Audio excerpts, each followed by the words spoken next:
To me, it just looks like this sits in there at the bottom.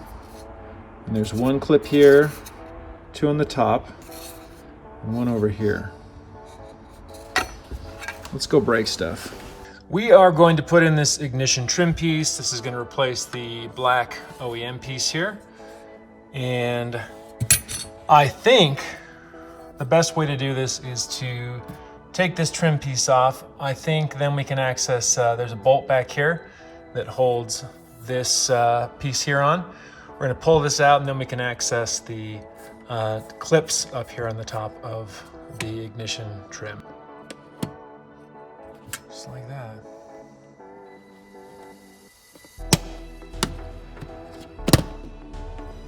This is a T20. We're going to take that screw out. I don't think that I can pull this trim piece around the air vent out with one hand. I know it's not super helpful when you can't watch, but basically you're going to grab here and here, and this piece is going to pull straight forward and off. Just so you believe me, here is the trim piece. You can see that there's some little clips that sit in there, and that's where the screw comes out of. This is a nice touch. These feel like they're covered with silicone. Maybe that's to reduce vibration noises, I don't know, but I like it. These pop up. I'm not sure if that's all we got going on. This piece feels like it's pretty well attached. I'm going to poke at this and see if it's just held in by these four clips, the two up here and the one on each side. But I am wondering if maybe something is screwed in somewhere. I'm not sure if I'm making any real progress here. I did pull the air vent out. The vent's pretty simple. It goes in this way and then just slides to the right. So when you're taking it out, there's one screw down here. Right here. You need to remove that. And then after you take that screw out, you just slide the vent to the left and it'll pop out. Then you can move it off to the side. But I am not seeing anything helpful here. I thought I would find some way to get this out. So originally I thought that this trim piece was just like a veneer, not a veneer, but was just covering this and it would pop off, but it doesn't seem to be the case. It looks like this whole ignition unit needs to come out. I'm not seeing a way to get that out yet.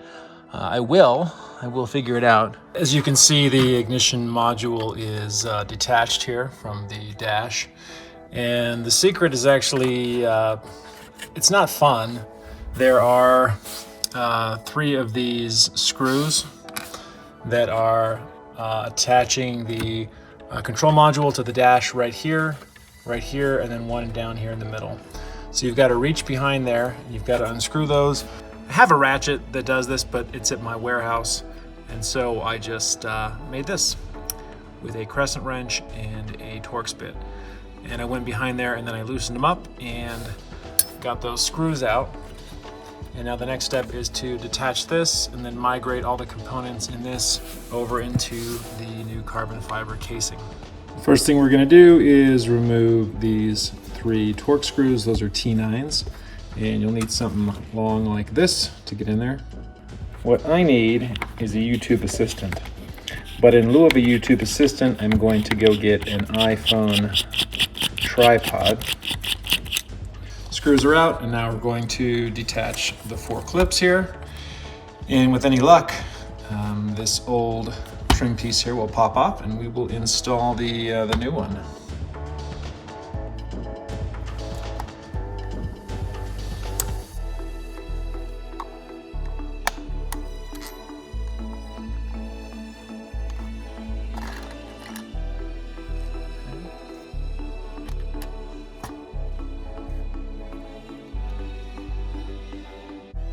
All right, so there's 2 indentations on this piece and there's 2 parts of the trim piece that stick out a little bit. So that's where that sits. It's gonna sit right like that. And now this should slide over the top. Lock those on, those on. So there we go. That is a pretty handsome piece, if I do say so myself. So it's night out. Tomorrow morning, I will take a minute to get a quick shot in the sunlight so we can kind of see this a little bit better. This is gonna look great. Putting it back together is the same as taking it apart, but in reverse. If anyone has any questions, you can let me know and I can try and explain things more clearly. And again, I feel bad that I can't always film because I can't take things apart with one hand most of the time. Put the trim piece back here. We're going to put 3 of these screws in those holes here, here, and here from the backside. Wanted to point out one little thing.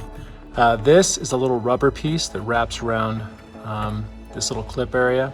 And mine fell off, and when I was putting the carbon fiber piece back on here, I noticed this was kind of shoved over to the side. So again, it just wraps around.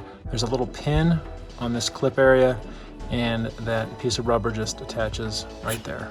So make sure that that's all sorted before you put your carbon fiber piece back on right here. There is nothing better than finishing a project and realizing you forgot to put 3 screws back in. I guess you gotta have a sense of humor about these things. I suppose I never mentioned it, but yeah, I have a gray 992 Turbo S now. And I've got a couple more videos. This is a great car, by the way, but there are a few things that drive me crazy. So in the spirit of YouTube, I thought I'd do a 5 things I hate about this car. And they are really, really little things because it's such a phenomenal vehicle. It is a beautiful new morning, so I thought I'd do a quick shot here with the natural light coming in. Again, you can see the OEM carbon fiber and the DB carbon fiber. Great match. This turned out really well. It's not a super easy installation, but it's not particularly difficult once you know what to do. And again, the steps are pretty straightforward. This piece comes out, this vent comes out. You get those 3 screws in the back. You can take this piece out and then replace the trim. We did these. We did the ignition. We're gonna do the pod. I think a little bit of carbon fiber up here will add some variety. Look pretty nice. And then we're gonna tackle these triangles in an upcoming video, both the ones on the interior and on the exterior. I hope this helps someone who wants to update their trim here. And that's it for now, and we'll catch you next time. Thanks so much for watching.